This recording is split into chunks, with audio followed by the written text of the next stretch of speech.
Bien, buenos días. Dios les bendiga a todos. Queremos tener este tiempo de predicación de la palabra y el cual hoy Dios quiere compartirnos una carga que tiene en su corazón, al cual hemos puesto como título: Yo no la doy como el mundo la da. Yo no la doy como el mundo la da. Vamos a orar, hermanos, para comenzar. Es una explicación de lo que Dios nos está dando comúnmente en el ambiente de la producción humana, de sus frutos o de la autosalvación, del autosocorro, de la subsistencia que tenemos la tendencia a tener. Vamos a orar, presentarle a Dios este tiempo y a pedirle a Él que nos bendiga. Rey Jesús, gracias por ser el socorro de nuestras almas. Gracias por venir sobre nuestras vidas a enseñarnos que fuera de ti no hay salvación. Tú eres el único Dios y fuera de ti no hay quien salve. Señor Jesús, ponemos ahora toda nuestra habilidad a los pies, ponemos, Señor, toda nuestra suficiencia, Dios mío, en el regazo y decidimos confiar en tu suficiencia. Sabemos nuestra incompetencia, sabemos nuestra pequeñez, ya la hemos probado suficiente, ya tenemos pruebas de sobra del barro que somos, Dios. Y por ello, Dios mío, como gusanos de la tierra, te rogamos hoy que tu suficiencia y tu gracia nos ayuden a entender, a exponer y a vivir lo que tú tienes para nosotros. En el nombre de Jesús te lo rogamos, Padre. Amén y amén. Amados, hay una intención siempre innata en el hombre de autosalvarnos. Hay una intención de llevarnos a un lugar de seguro, un lugar de estabilidad, un lugar donde nosotros no suframos. Eso es una intención que la ciencia la llama instinto de supervivencia. Es un instinto que, como todo instinto inconsciente y automático, va a llevarnos a hacer por nosotros mismos en la inconsciencia. Es un instinto de autosocorro, de autocurarnos, de automejorarnos. Es una preocupación por salir de la crisis y sin pensar activamos sistemas de defensa, sistemas de resguardo, sistemas de socorro. Ese instinto está en todo ser vivo. Si lo vemos en las plantas, ellas cuando no tienen luz buscan inclinarse hacia donde le dé la luz solar. Si lo vemos en los animales emigran. Cuando hay una situación fuerte en su ambiente, emigran buscando una zona de mejor alimentación, de mejor condiciones para sus vidas. Por tanto, esto igual lo vemos en el mundo vegetal, en celular, perdón, y lo vemos que ellas, hay como una creación de Dios que está en la ciencia del ADN de la célula, y esto nos lo ilustra. Quisiera poner un ejemplo de lo que hoy vamos a hablar, de cómo Dios nos da algo y el mundo nos lo da de otro modo. Hay otro proveedor de lo que Dios da y hoy tenemos que definir cuál va a ser nuestro proveedor. Una ilustración que tengo y quiero dejarla clara vamos a decir, de lo científico del asunto, de lo innato que es el asunto, de lo natural del asunto, está en el funcionamiento celular. El funcionamiento celular, digamos, ahí en la célula, el cerebro de la célula es el ADN, es un ácido desoxirribonucleico.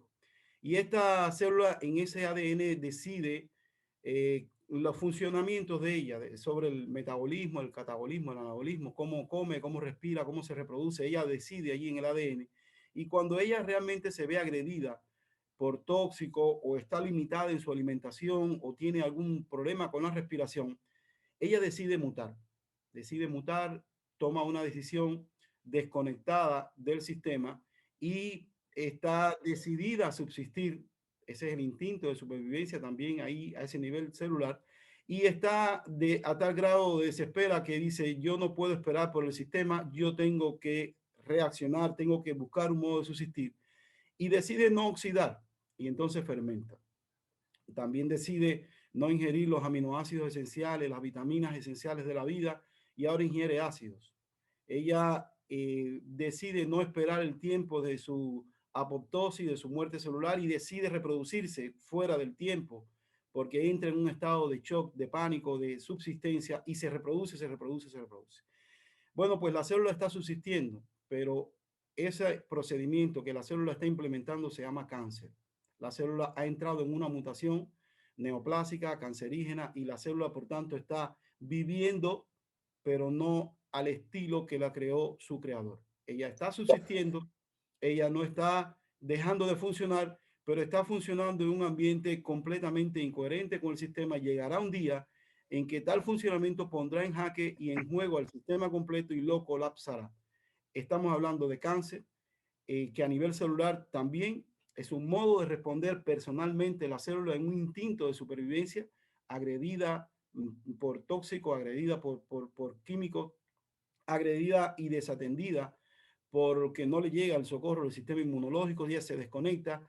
Por tanto, esta ilustración que tiene la célula, yo cuando oraba, Dios me la daba para entender un poco cómo funciona el evento con Dios. Igualmente, nosotros en la vida, ese instinto de supervivencia, digamos, nos ha llevado a un vivir dislocado, y Dios, que nos ha dado también libertad, que nos ha dado el cerebro, que es la base de nuestro libre albedrío, nuestra inteligencia, se ve inducido, dadas las presiones de la vida, dado el mundo en que nos vemos rodeados, a tomar decisiones y actuamos por supervivencia. Y al momento lo usamos, estamos como en automático y vamos produciendo allí una cosa parecida a la vida, pero no es la vida. Al estar trabajando de un modo en automático, un modo instintivo de supervivencia, estamos subsistiendo, pero desconectados del creador. Allí se va produciendo algo que no es vida, realmente no funciona, pero al tiempo será que nos daremos cuenta cuando ya esa cosa que hemos producido estará creando un mundo virtual, estará creando un mundo imaginario. Cada decisión la tomamos en automático, viene otra, la urgencia, la vida, se va sumando una tras otra, y ya luego tenemos un mundo virtual, un mundo imaginario, un mundo autocreado por nosotros, y esperemos que funcione. Le demandamos a ese mundo que funcione. Tiene que funcionar porque lo hemos hecho con todo el corazón. Tiene que funcionar porque nos ha costado mucho. Ese mundo tiene que reaccionar, tiene que protegernos, pero no es vida. No es un mundo edificado por el creador. Ha sido decisiones tras decisiones ocasionadas por el instinto, por la mente, por la producción de una salida de socorro, y estamos tratando de que funcione, pero realmente desconectado del dador de la vida. No es vida. Hemos creado un cáncer. Esta ilustración nos da pie para entender lo que dice Jesús cuando les está hablando a los discípulos en Juan 14:27, y les dice: la paz os dejo, mi paz os doy. Yo no la doy como el mundo la da. No se turbe vuestro corazón ni tenga miedo. La paz os dejo, mi paz os doy. Yo no os la doy como el mundo la da. No se turbe vuestro corazón ni tenga miedo. Si algo me llega fuerte de este versículo es que el mundo da una paz. Yo no la doy como el mundo la da. Hay una competencia, entonces. Sucede que hay algo que compite con lo que da Dios, que se parece a lo que da Dios. Estamos hablando entonces de un punto donde tenemos que validar qué es lo de Dios y qué es lo del mundo, porque se parecen. ¿Cómo saberlo? Da un principio aquí Jesús: no se turbe vuestro corazón, no tenga miedo.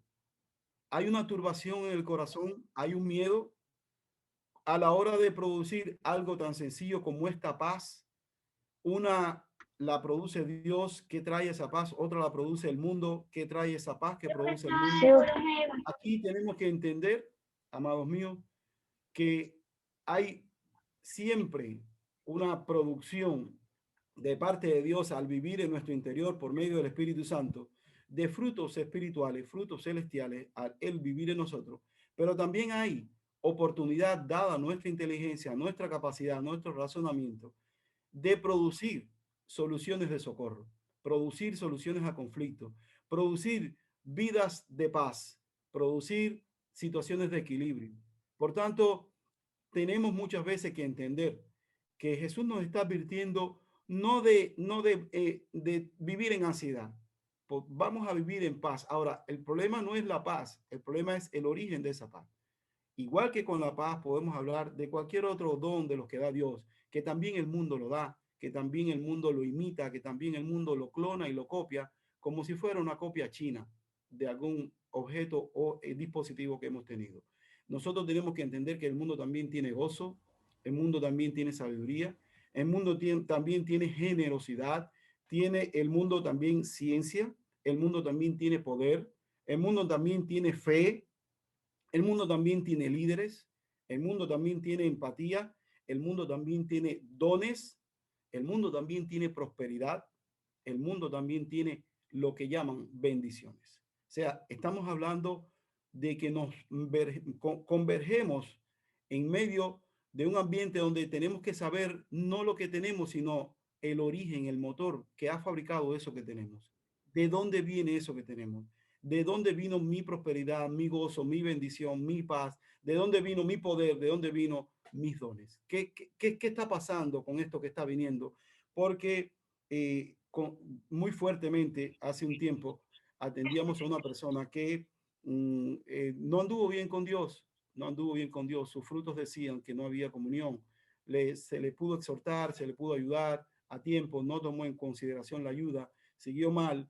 Esta persona por tiempo no podía concebir, no podía tener hijos y estaba en un tiempo de mucha gloria, en un tiempo de servicio, pero ya luego anduvo mal, anduvo mal. Y una vez que se le toma una disciplina, una medida disciplinaria, ella decide irse en una rebeldía, no la entendió, actuó feo y demás. Resulta que concibió, tuvo su único hijo y lo que decía era, pues bueno, ya ven, pues Dios está conmigo, concebí. Ya. Ahora, podríamos decir que el mundo da hijos, que el diablo da hijos, no, Dios se lo dio. La pregunta que yo siempre me quedé con ese caso tan difícil fue, bueno, ¿cómo esta persona puede entender ahora que violó, que estaba violando las escrituras, que violaba el principio del amor, que violaban cosas, si ahora está anclada en la fundación de que Dios le dio hijos? Estaba en una terapia de gestación y todo eso, y estaba en esa confusión. Y yo me ponía en su lugar y decía, Dios mío, líbrame de esas confusiones, porque ahora con una evidencia como esa, casi le es una condena, porque ahora dice, ya yo sé que Dios está conmigo porque le pedí hijo y me lo dio. Y todo lo demás, conforme al fundamento bíblico, conforme a la vida, al fruto de Dios, que no se vive, no se cumple, no se obedece, no está, pero está un hijo, está una concepción. Y bueno, pues es Dios quien da el hijo. ¿Ahora qué? Ahora sí, Dios está conmigo. Y yo decía, Dios, qué difícil puede ser un estado de condena cuando uno disfruta algo y uno dice, esto es de Dios, ¿cómo Dios no va a estar conmigo? Si mira, tengo esta paz, tengo esta prosperidad, tengo este gozo, tengo esta vida, mira cómo va mi casa. Y yo decía, qué difícil y qué fuerte puede ser la confusión de haber producido algo, digamos como esto por consulta de una consulta de esterilidad y demás, planificación familiar, atenciones médicas, y luego entrar en el debate de que si fue Dios, Dios tiene que ser porque me ha dado un hijo y demás. Amado, no solo hay una paz de Dios, también el mundo da una aparente paz. Pero tenemos que entender que la educación formal, por ejemplo, no es amor. El mundo tiene una forma de tener una educación formal y tenemos que entender que no. El amor de Dios nos lleva a una educación formal, nos lleva a un cuidado de la forma, pero no es vana, no es hueca. Igual el respeto. En el mundo pues se estila el respeto. El respeto es una empatía hacia el derecho ajeno, pero no es perdón. No es perdón. Tú puedes respetar a una persona y no haberla perdonado. El perdón, en cambio, el perdón de Dios respeta. Lleva a respetar, lleva a tolerar, lleva a aceptar, lleva a entender, lleva a ceder. Pero el mundo invoca y enarbola un respeto así desprendido del corazón de Dios, desprendido de las causas, al punto de ese respeto tiene límite. Es un respeto de una deferencia, te dejo un límite, pero nunca me voy a dar por ti, nunca voy a pagarla, correr la otra milla, nunca voy a dar mi vida por ti, simplemente tengo una indiferencia. El mundo también tiene una alegría, pero la alegría no es gozo. El gozo puede tener alegría, puede ser alegre en ocasiones, pero puede haber un gozo que no externe como una alegría. Pero el mundo dice, cuando está en alegría, aquí estamos en el gozo del Señor. Dios me ha dado gozo. Nosotros siempre estamos gozosos. Y no hemos atendido y tenemos en nuestra vida la vivencia del Espíritu de estar atribulado en muchísimas pruebas y ser sostenidos por el gozo de la salvación, ser sostenidos por el gozo de Dios, el gozo de verdades eternas, de verdades reveladas que se disfrutan a lo íntimo y realmente no se traduce en una vida de sonrisa. La prosperidad igual no es una bendición. El mundo tiene mucha prosperidad. Realmente la bendición puede prosperarte según la voluntad de Dios, pero no toda prosperidad es bendición. Hay personas que han tenido bendición y les ha sido, prosperidad y les ha sido de tremenda maldición. Han cambiado su corazón, han cambiado su conducta, han cambiado su mente, han cambiado su familia, han cambiado estándares espirituales, valores, por simple y llanamente creer que la prosperidad que disfrutan vino de Dios. Por tanto, cuidado porque el mundo también da una prosperidad. Dios cuando quiere prospera. Dios a sus hijos siempre los va a sostener. No vamos a nunca padecer ni a mendigar pan.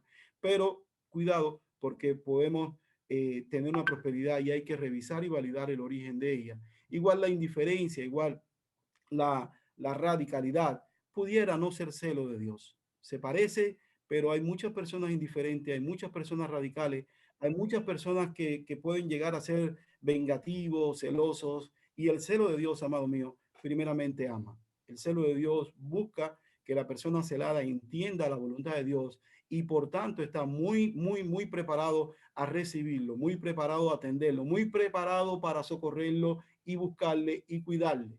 Por tanto, tenemos que entender que el mundo da una forma para atender cuando algo no va conforme a Dios y es radicalidad, indiferencia, un celo, como llamaba Pablo, según la carne, pero no es el celo de Dios. El celo que da Dios es un sello de una marca distintiva. Hágase como Dios manda.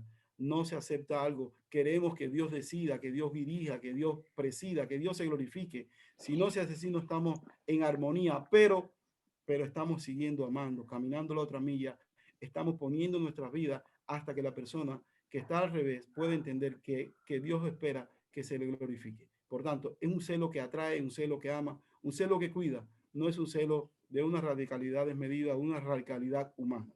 Ya ven que tenemos que validar esa origen. Por ejemplo, cuando llegamos a analizar caídas, cuando llegamos a analizar conflictos, tenemos que analizar qué sucede, qué sucede, porque hablando de muchas personas que dicen, bueno, he caído, he fallado, y es un punto que tenemos que analizar porque continuamente aquí se necesita saber el origen de la idea de la salida, el principio, la estrategia de levantarnos, la estrategia de ser socorrido, ¿cuál va a ser? Igual hoy hay muchas experiencias o manifestaciones espirituales en iglesias, en cultos, como las caídas al piso, como el temblor, como la visión, como digamos, revelaciones celestiales y místicas. Y la pregunta es si tienen también revelaciones espirituales. ¿Te visitará Dios de una manera tan fuerte y no tendrás en tu corazón un mensaje? ¿No te dejará un propósito, un llamado? ¿Será una simple manifestación de erizamiento, caída, una simple manifestación psíquica, digamos, en el campo de la mística, pero no te dejará un mensaje que trate con tu corazón? Igual vemos a muchos llorando, pero pregunto, ¿los llantos serán quebranto? Sabemos que el espíritu quebranta, pero el quebranto del espíritu trae un propósito, trae una marca, trae un sello de amor, trae una atracción a Dios. Muchas personas lloran en culto, muchas personas lloran en reuniones, lloran cuando confiesan, lloran cuando hablan, pero realmente tenemos que evaluar qué lo está motivando a ese llanto. Porque, repito, Jesús nos sigue diciendo, yo no lo doy como el mundo lo da. El mundo también da llanto. La gente llora, pero no siempre está quebrantada. La gente dice perdón, pero no siempre está quebrantada. Por tanto, tenemos que entender los principios de todas estas cosas. La Biblia declara que lo que es nacido de la carne, en Juan capítulo 3, verso 6, carne es. Y lo que es nacido del espíritu, espíritu es.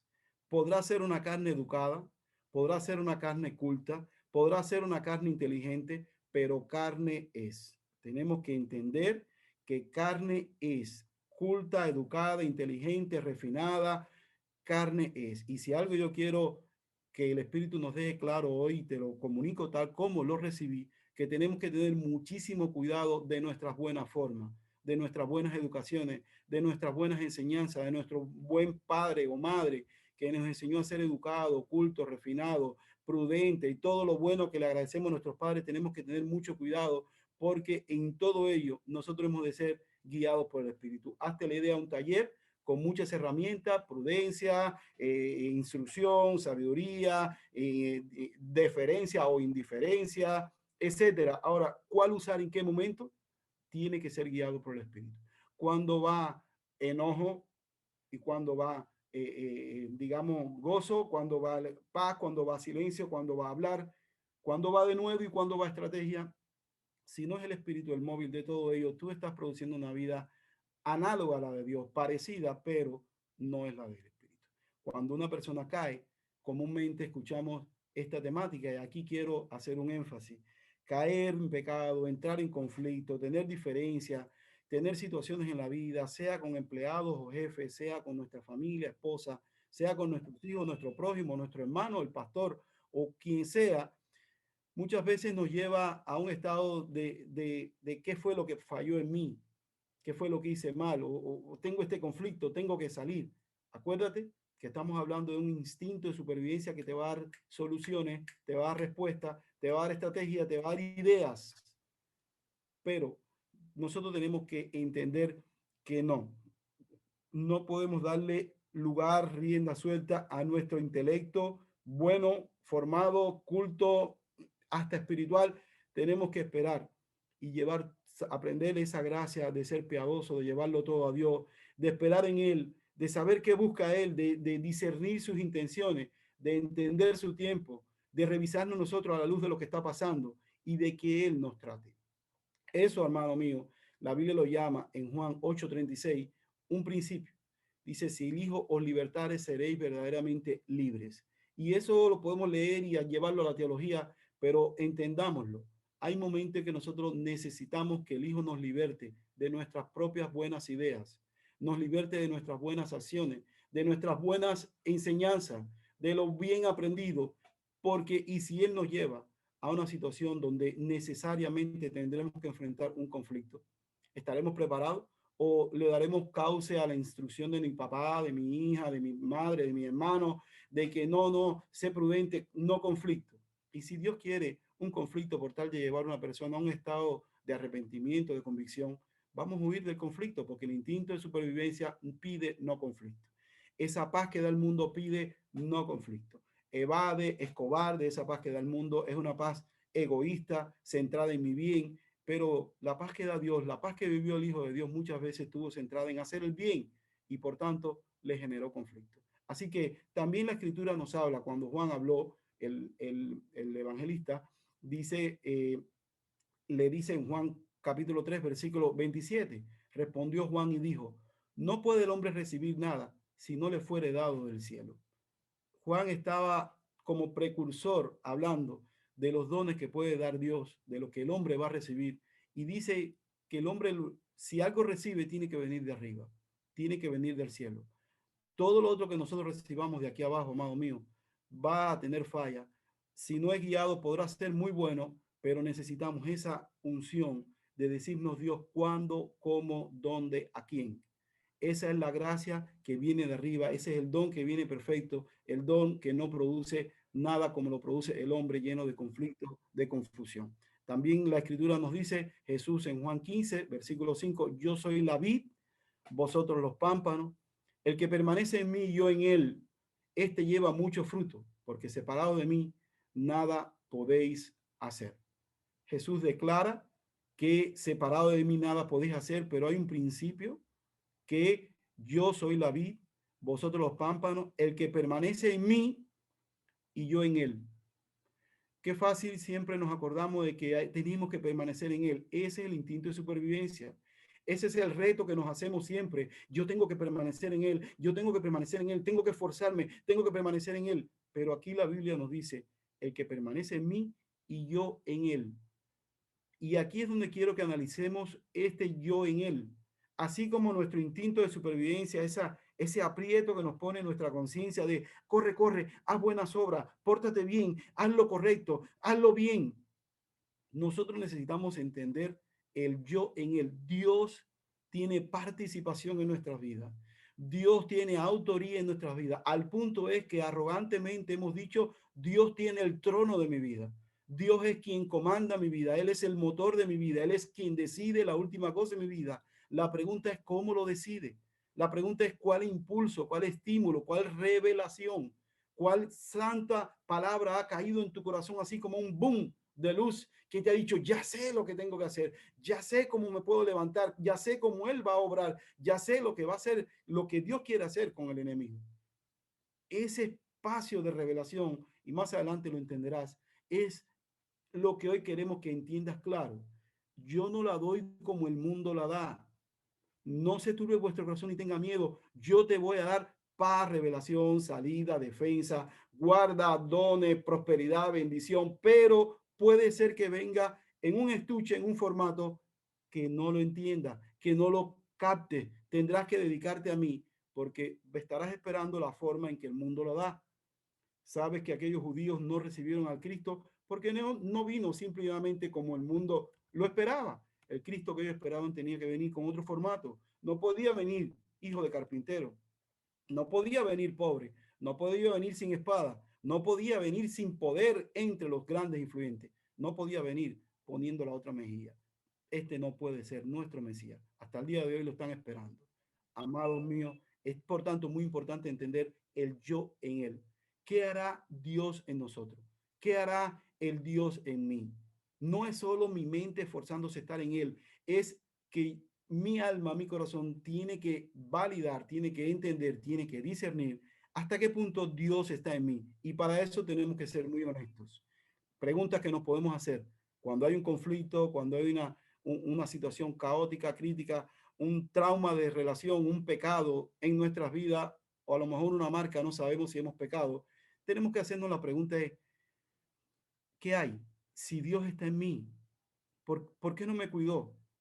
Si Él está vivo en mí, ¿por qué no funcionó esa gracia que Él tiene de sacarme adelante, de llevarme a, sobre el cuidarme de mi propio ego? ¿Por qué no tuve dominio propio? Si Dios está en mí, sí, pero ¿por qué no tuve dominio propio?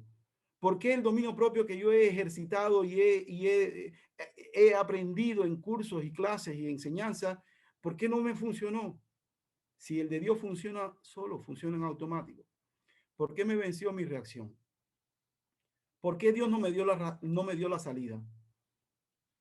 ¿Por qué si Él ha prometido que cuando estén, dice, no ha venido ninguna tentación que no sea humana, pero fiel es Dios que no dejará ser tentado más de lo que podáis soportar, sino que dará junto con la tentación la salida para que podáis soportar? Por qué no vi la salida? ¿O será que Dios no me la dio? ¿Será que yo en Él no estaba tan claro? Dios no estaba tan en Él, tan en mí. Porque si estaba en mí, ¿por qué no funcionó? ¿Dónde estaba obstruido el canal? ¿Por qué no llegó a término de realización el yo en él? ¿Qué está pasando? ¿Será que no ando en él? ¿Será que él no anda en mí? Esas preguntas le aflojan las rodillas a cualquiera. Esas preguntas nada más podemos hacérnoslas en un lugar que se conoce como el lugar santísimo. Eso no son preguntas para un pastor. Eso no pueden ser preguntas para un hermano amado. Si se lo preguntas a tu esposa o a tu esposo y estás en una crisis, te va a decir, claro que estás perdido, claro que no sirve, claro que Dios no está contigo. Si se lo preguntas a tu enemigo, por favor. Si tú la pones a la merced de un debate, por favor. Si hay un único lugar para hacernos esa pregunta y es el lugar santísimo. Es el único lugar donde nosotros podemos quitarnos todos nuestros trapos y decir allí, Señor, ¿qué pasa conmigo? ¿Qué pasa contigo en mí?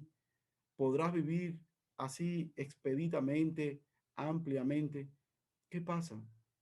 Jesús declaró algo contundente. Dice, nadie, dice Juan 6:65, por eso os he dicho que ninguno puede venir a mí si no le fuere dado del Padre. Señor, yo he ido a ti, yo he buscado, yo he corrido. Señor, yo he hecho todo lo que me han dicho. Pero Señor, ¿qué pasa? Que el yo en mí, ese tú en mí, Señor, no está funcionando. Aquí declara la Biblia que nadie puede venir a él si el Padre no le trae. Entonces hay claras versículos contundentes que son verdades irrefutables. O Dios te trae o no vas a entrar. O simplemente viene el don de arriba, dice Juan, o no viene.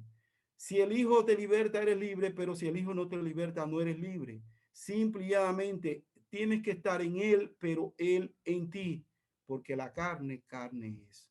Sea de gente culta, sea de gente espiritual, sea yo pastor, obrero, sea un profeta, sea un apóstol, carne es naturaleza humana, carne es tu ego. Podrás estar muy a tono con cuantos principios psicológicos se te enseñe, podrás tener cultura, podrás tener defensa de alguien, pero yo quiero que entiendas que realmente no va a haber suficiencia en tu vida, no va a haber un cauce y un desarrollo de una vida espiritual si no tiene el motor divino, si no es producida por el Espíritu. Ahí vamos a ser frustrados, vamos a producir una vida que dentro de 20 años nos vamos a dar cuenta que no funcionó, que no traía olor a Cristo, que a nadie inspiró, que nadie quiso reproducirla, que cuando nos pongan en una tumba nadie va a decir, esta mujer, este hombre me quebrantó. Cuando lleguemos al final de nuestra carrera, puede ser que nadie diga, cambié mi vida por esa persona, cambié mi vida por ese hombre. Nosotros tenemos que entender que alguien llamado Dios quiso obrar en nosotros, vivir en nosotros, para que Él en nosotros sea la esperanza de gloria nuestra y de muchos que nos rodean. Él dice, permaneced en mí y yo en vosotros, Juan 15:4. Permaneced en mí y yo en vosotros, como el pámpano no puede llevar fruto por sí mismo, si no permanece en la vid, así vos tampoco vosotros. Si no permanecéis en mí, yo soy la vid, vosotros los pámpanos. El que permanece en mí y yo en él, este lleva mucho fruto. Hay una simbiosis, hay una ambivalencia, hay una correspondencia. Allí tiene que haber una relación de ida y de vuelta, permanecer en él y él en nosotros. Tenemos que, no podemos levantarnos y decir, Señor, ya, yo sé que yo permanezco en Dios. Sí, tenemos que hacernos la otra pregunta, bueno, ¿y Dios permanece en nosotros? La otra pregunta es la que aterroriza nuestras almas. La otra pregunta es la que se nos hace difícil preguntarnos a nosotros o a Dios, porque repito, no se lo podemos preguntar a más nadie. Tenemos que ser tan honestos en ese espacio, tenemos que tener tan sinceridad en ese lugar secreto para nosotros quitarnos cualquier otra careta y poder decir, Dios, ahora entiendo que si tú no permaneces en mí, no importa cuánto yo quiera permanecer en ti, tiene que haber una correspondencia, tiene que haber un canal fluido, tiene que haber una comunicación bidireccional. Entendamos esto, amado. Es una variable bíblica. Muchos piensan en la primera parte, pero tienes que entender las dos partes, porque el mundo también va a producir una paz, pero no es la paz del cielo. Él tiene que entender que él lo que da es distinto a lo que da el mundo. Y en el mundo estamos, y en el mundo vivimos, pero el mundo está bajo el maligno. Y todos estamos en el mundo, por tanto, nosotros también aprendemos formas, nosotros también aprendemos respuesta, estrategia, cultura. Nosotros no podemos decir que somos tan divinos o celestiales. Tenemos los pies en la tierra, oímos noticias, vemos deporte, compartimos con vecinos o compartimos con familias de hermanos. ¿Quién te dice a ti que a nosotros no se nos pega el mundo? No se nos pega la parte esa inherente de una cultura, una tradición, de una idiosincrasia. La única salida que tiene el hombre es la salvación. Pero hasta la salvación, hermanos míos, el malo trata de que la autoproduzcamos. Entiéndela. La única salida que tiene el hombre es la salvación en Dios. Pero hasta eso, hasta esa salvación, el diablo nos va a dar una libretica, paso 1, paso 2, paso 3, para que tú y yo la autorreproduzcamos. Acuérdate lo que le dijo a Eva. Eva, serán abiertos vuestros ojos, seréis como Dios. Esa invitación es constante, no en Eva, no en el mundano, en ti y en mí también, hermano mío. En la vida lo vamos a tener muchas veces. Te puedo dar otro ejemplo. En la sanidad del cuerpo, muchas veces no hay que darle lo que le sana. Muchas veces no hay que darle la medicina que lo cura. En la sanidad del cuerpo, muchas veces, creo yo, la mayoría de las veces, lo que hay que quitarle lo que le enferma. Lo que hay que quitarle, qué parte está enfermándolo. Y el cuerpo solo va a levantar. El sistema inmunológico solo va a ir desde dentro y se va a ir encargando en arreglar lo que anda mal. Así es la vida del espíritu. Solamente nosotros con quitarle lo que le estorba a Dios, el espíritu se va a encargar desde dentro en operar en nuestra vida y en la de los que nos rodea. Tenemos que aprender que ese principio de dejar a Dios fluir, correr en nuestras vidas como ese río de agua viva, se llama piedad, se llama ser piadosos. Ese carácter, esa forma, ese formato en el cual nosotros podemos andar para que el Espíritu esté a plenitud en nosotros, para que fluya como un torrente de río de agua viva, se llama el ser píos, ser piadoso. ¿Y qué cosa es ser piadoso? Es ser devoto. El motor impulsor de nuestra vida está en nuestra piedad, en nuestra devoción. Piedad, una de las acepciones la más conocida en el castellano nuestro, pues tener compasión de otro. Pero la primera, proveniente del griego, viene de ser devotos. Ser piadoso, por tanto, es estar en una conexión con Dios. El piadoso no es un bien portado. El piadoso no es una persona culta. El piadoso no es una persona que tenga mucha educación. El piadoso contempla a Dios. El piadoso ora. El piadoso está meditando. El piadoso reflexiona una y otra vez. El piadoso, perdón, escribe, anota, toma capítulos. El piadoso llora. El piadoso gime. El piadoso tiembla, busca. El piadoso lee. El piadoso se aparta, espera revelación, espera una manifestación de Dios, una claridad, espera textos. El piadoso, amados míos, es un producto de Dios. Es algo que nace de su fábrica. Es un hombre que nace allí en el yunque de Dios. Él está en el yunque de Dios. Realmente tienes que entender que es ese el hombre que va a poder obtener lo que da Dios y no lo que da el mundo. Te das cuenta que no está en un curso. Te das cuenta que no está lejos de nosotros, de que tengamos que buscar un grande maestro, que no se trata de estrategia ni grande sabiduría. Tenemos que entender que Dios tiene la forma de llevarnos a vivir la paz que Él da y no la que da el mundo. Puede Él llevarnos a diferenciar y entender el origen de cada cosa que estamos recibiendo, pero tenemos que aprender a ser devotos. Los piadosos salvaron muchas veces la vida cristiana. Los piadosos fueron cuando la vida en el desierto, cuando Roma se cayó, los piadosos se fueron al desierto. Cuando ellos vieron a la iglesia contemporizando con Roma, con la vida muelle, se fueron al desierto. Dijeron, no, no es. Y luego había que ir a buscar uno al desierto para que les dijera acá en Roma o en cualquier lugar qué hacer, por dónde andaba Dios, porque todavía no había Biblia. Los piadosos guardaron la paz, guardaron el testimonio, fueron contemplativos, fueron acusados de místicos, luego hicieron abadías, hicieron lugares de contemplación, luego algunos se descarriaron, pero para encontrar a Dios, para incluso recibir una sanidad cuando las pestes azotaban Roma, había que buscar un piadoso. Ellos fueron los que pudieron decir qué libro era espiritual y ungido y qué libro era de desechar. Gracias a los piadosos, a la gente que estaba en el secreto de Dios, pudo saberse cuáles eran los 27 libros que hoy tenemos en nuestro Nuevo Testamento. Ellos le dieron fundamento, ellos dijeron, así no escribe Pablo, este evangelio de Bernabé, no, eso es herético, pónganlo a un lado. No, la Didache, no pónganlo a un lado. El pastor de Herma, déjenlo fuera. Y esto, lean esto. Ellos tenían conexión con Dios.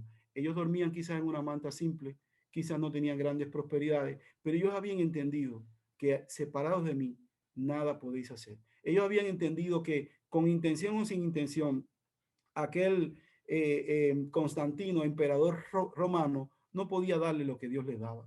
Tampoco podía quitar lo que ya Dios les había dado. Ellos fueron guiados por Dios y fueron muchos de ellos, hay muchos testimonios de la vida de aquellos cristianos que se vivieron en medio de ambientes muy fuertes, pero fueron piadosos.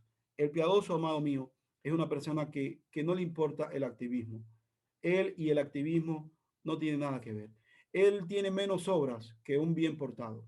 El piadoso no lo esperes en una grande figura, no lo esperes en una grande cámara, no lo esperes en las grandes plataformas.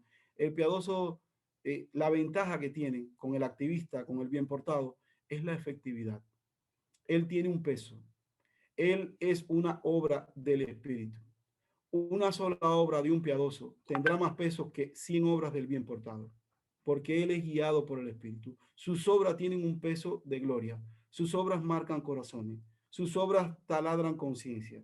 ¿Por qué? Porque sus obras son guiadas, porque sus obras son reveladas, porque sus obras son obtenidas allí en la recámara. Muchas veces historias de esos piadosos que te cuento estuvieron que los llamaron del desierto, ven, sé nuestro papa, sé nuestro abad, dirígenos, usted es el hombre que puede dirigirnos. Ellos dijeron, no, Dios no me ha llamado a esto. Y pudieron rechazar, así como rechazó nuestro amado Jesús, aquella tentación de ser llamado a ser rey en este mundo. Amado mío, un piadoso es alguien celestial. Un piadoso es alguien que contra el cual no se puede pelear. Contra un bien portado se puede pelear y hasta se le puede ganar, porque sus argumentos son humanos, porque él va a usar 2 o 3 estrategias y a la tercera, al tercer paso está cansado. El piadoso nunca se cansa, nunca se le va a vencer a un piadoso, no importa con qué se le ataque, el piadoso es invencible, está investido de poder de lo alto, está esculpido en oro macizo, el piadoso realmente está reforzado en fuego, él lo han tratado con fuego. La dureza que tiene un piadoso, amado mío, es irresistible. Sobre quien caiga lo desmenuzará. Y además, no solo está en otra esfera, está en otra dimensión espiritual. Él trabaja con otra mente, no se le puede calcular. Él posee otro espíritu, él tiene otro poder. No hay armas para atacar un piadoso. Un esposo atacado, un vecino, un enemigo, una esposa que no entienda, un hijo rebelde, una sociedad conflictiva, un gobierno, un partido, un emperador. Un piadoso es inalterable. Su vida está guiada, su vida está mergeada, unida a Dios. Él nada lo va a condenar. Él es impenetrable. Él tiene una coraza del espíritu. Él no trae una paz del mundo, no trae un gozo del mundo, no trae una revelación del mundo, no trae la bendición del mundo. Él no trae ningún don del mundo. Él trae algo celestial, es una coraza del espíritu. Nada lo desviará, nada lo derribará. Él ha sido producido allí en el altar santísimo. Él ha sido producido en el lugar de Dios, en donde Dios solamente se revela. Debes entender eso. Yo quiero hacer un llamado, quiero traerte a capítulo, quiero que entiendas que tenemos la invitación continua, no solo del mundo, hazlo así, hazlo asado, sino la continua invitación de nuestro propio ser interno, de ese instinto de supervivencia, de ese apresurarse, de nosotros reaccionar por subsistir. Acuérdate de la visión celular, acuérdate de la comúnmente automática que respondemos en situaciones, pero tú tienes una oportunidad de ser piadoso, tú tienes una oportunidad, tú tienes un llamado, tú tienes de parte de Dios un velo que se rasgó de arriba a abajo para que tú puedas entrar al lugar santísimo. Tú no tienes por qué dejarte llevar, tú puedes vivir de una manera diferente y para esto tendrás que revisar tu corazón. Tendrás que entender si tus buenas acciones, si tu bien portado, si la buena fama, si las muy buenas victorias, si los triunfos sobre egos en momentos pasados ha inflamado tu ego. Tendrás que revisar qué ha producido tu viejo hombre bien portado y tendrás que revisar si ha nacido en la escuela de Dios, de la recámara secreta, del trato, de las preguntas aterradoras que ya te dije que nos hacemos allí en lo íntimo, Señor, ¿por qué no funcionaste? ¿Qué pasó con tu espíritu? ¿Dónde lo dejé? ¿Por qué no opera? ¿Por qué no obra? ¿Por qué no tengo gozo? ¿Por qué mi gozo me lo quita mi esposa, mi esposo? ¿Por qué mi paz me lo quita el vecino? ¿Qué pasa con mi paz? ¿Qué pasa? ¿Qué pasa que la bendición se acaba todos los días y tengo que volverla a salir a buscar? ¿Qué pasa que nada es estable? La templanza no es estable, la fe no es estable, el gozo no es estable. ¿Será que lo estoy produciendo yo? ¿Será que tienen origen humano? Tienes que revisar los tratos de Dios que tienes por dentro, validar que sean como los de la Biblia, validar que sean como los de los apóstoles, validar que sean como los de los siervos usados por Dios. Tienes que revisar tu devoción. La carne, amado mío, produce muerte. No es el pecar, sino son nuestras buenas intenciones, nuestras buenas fuerzas. El espíritu es el único que produce vida, recuérdalo. Separado de mí nada podéis hacer. Es el espíritu que vive en nosotros, el que produce la vida que agrada a Dios, la vida que tiene un sello, la vida que trae una victoria. Cuando el espíritu trabaja en nuestro interior nos hace piadosos, nos hace irreconocibles. Por eso es que el bien portado no nos entiende. Por eso es que el religioso no nos entiende. Por eso es que el hipócrita no nos entiende. El cristiano forjado en una escuela, en un curso, forjado en una denominación, no nos entiende. Por eso es que somos incomprendidos. No entendieron los más genuinos y radicales, apegados a la ley, fariseos, no entendieron la vida de Jesús. No la entendieron porque ellos no nacían de la recámara secreta. Ellos no estaban viendo al Dios en la ley. Ellos estaban viendo una ley de Dios con la cual podían ellos quizás gobernar, quizás dirigir y hasta imponerse sobre los emperadores y distintos reinos. Pero la ley no era para eso. Por tanto, tienes que entender que debemos volver al primer amor. Yo quiero que oremos. Yo quiero que tú cierres tu corazón, tus ojos, perdón, y abras tu corazón y analices conmigo. Tienes que cuidar tu salvación. Tienes que revisar tu devoción. Tienes que ver qué está produciendo tu carne.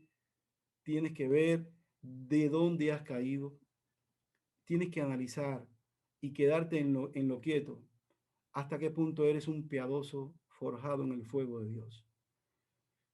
Dios te podrá decir, yo sé, yo sé. El Espíritu nos está diciendo, no me traigas vana obra. No me traigas vana ofrenda, vano incienso. No me traigas religiones humanas. No me traigas palabra de hombre. Mi obra eres tú. Yo te busco a ti. Yo te formo a ti. Yo quiero representarme en el mundo. Identificarme en el mundo. Yo quiero demostrar al mundo quién soy yo. Y lo voy a hacer desde dentro de ti. Mi obra eres tú. Yo sé que no has negado mi nombre, que has peleado muchas batallas, pero tienes poca fuerza. Y yo quiero no aumentar tu fuerza, yo quiero ser tu fuerza. Yo quiero ser tu motor impulsor, dice Dios. Yo quiero desde dentro de ti guiarte, no ser un juez que te mira de lejos, que te obliga, que te esfuerza, que te trata para que tú logres metas, que te exige tener más fuerza. Yo quiero ser desde dentro de ti un motor de un padre. Yo quiero ser tu fuerza. Yo no soy un juez ajeno a tu vida. Yo soy tu fuerza, te dice Dios. Yo soy tu vida. Tú eres el pámpano. Tú reproduces lo que yo tengo. Tú nunca podrás homologar lo que yo doy. Tú nunca podrás obrar la altura de lo que yo voy a obrar. Tú nunca podrás ver lo que yo veo. Nunca podrás alcanzar lo que yo alcanzo. Yo soy tu don. Yo soy tu don, te dice Dios. No te alejes del primer amor. Es siempre el primer amor. Es nuestro romance, dice Dios. Es nuestro romance. Es nuestra armonía. Tus dones, tus talentos son míos, son regalos hacia ti. Son mis regalos. Los guío yo, los dirijo yo, los uso yo, dice Dios. No son tuyos. Están en ti, pero no son tuyos. Yo soy tu motor impulsor. No te confundas. No te dejes arrastrar. No caigas en la vana ilusión. Tengo paz. Dios está bien en mí. Tengo gozo. Mi vida es ordenada. También los políticos, también los diplomáticos, también la gente moral, también los bien portados, también los religiosos, también las figuras públicas tienen una apariencia, tienen una paz, tienen una quietud, tienen una educación, tienen un bien hablar. También ellos tienen una vida de respeto. Yo te voy a enseñar a perdonar y en ese perdón encontrarás el respeto, encontrarás el amor, encontrarás la empatía. Si yo no te enseño, todo lo demás es vano. Dios está obrando en tu corazón. Repito, hay un solo lugar donde Dios forma piadoso y es en el lugar santísimo. Es allí. Cuidado con la falsa paz. Cuidado con el falso gozo. El Espíritu te va a tratar de una manera muy singular. Antes de esta charla, una hermana me llamó. Tengo que ir al aeropuerto. Tengo positivo al lado de mi casa, una señora arriba, tengo abajo, pero mi hija me manda una cosa. ¿Qué hago? ¿Eres hija de Dios? Sí. ¿Qué vas a hacer? ¿Huir, andar asustada, seguir sin vivir? ¿Qué vas a hacer? ¿Meterte en una cueva? ¿Pedirle a un ángel que vaya al aeropuerto a traerte eso? ¿Qué vas a hacer? Piensa, Dios puede menos que un virus. Y si te viniera el virus, Dios no pudiera curarte. Y si Dios no quisiera curarte, Dios no puede llevarte a vivir con Él. Pues nosotros no estamos tentando a Dios, no estamos buscando el virus en los aeropuertos, no estamos provocando a Dios. Pero hija, es un solo avión, un solo paquete, un solo momento, llega una sola hora. ¿Qué vas a hacer? Has de ir. Si no te alcanza la fe, me avisa, yo busco la manera de ayudarte, pero piensa, no te dejes guiar por el miedo. ¿Qué hará el Espíritu dentro de ti? demostrarle a tu hija que nada, tomarás todas las precauciones, te protegerás, respetarás toda la ley, pero irás al aeropuerto, buscarás el paquete, regresarás a casa y estarás en la paz de Dios. Así nos va a guiar Dios en toda decisión, en todo conflicto, aunque pasemos por las más duras pruebas. Él está con nosotros, amado, porque no me elegiste vosotros a mí, sino que yo os elegí primero. Dios fue quien tomó la iniciativa. Él quiere continuar con la conducción de nuestras vidas. Él quiere continuar con la guianza. Él quiere continuar con el patrimonio, con el señorío, de que nosotros seamos de Él y para Él. Dios te bendiga mucho, que tu corazón pueda validar esto, reflexionar, revisar y cuidarte mucho de ser un bien portado, de poder vivir una paz, digamos, apócrifa, que Dios pueda llevarte a su verdadero fruto. Dios te bendiga mucho. Chao.